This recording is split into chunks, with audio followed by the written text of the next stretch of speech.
Esimesed 10 aastat, kui ma olin emigreerumise keerises, siis mul küll mugav ei olnud. Ma ei tea, kust otsast see emigrant olemine nagu mugav on. Sa tegelikult jääd päris palju oma elust nagu kõrvale, mis on sul kodus. Kas see on seda väärt, et olla eemal oma perest ja sõpradest? Ma nutsin samamoodi siin, nähes oma vanemaid õnnetuna seal.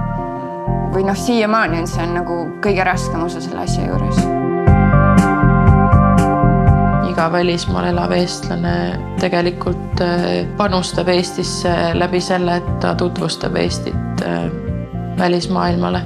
Ma olen nagu Eesti suursaadik Ameerikas. Ma mõtlen, väike saadik. Et ma pean nagu Eesti lippu kõrgel kandma, et olles nagu tore ja hea inimene.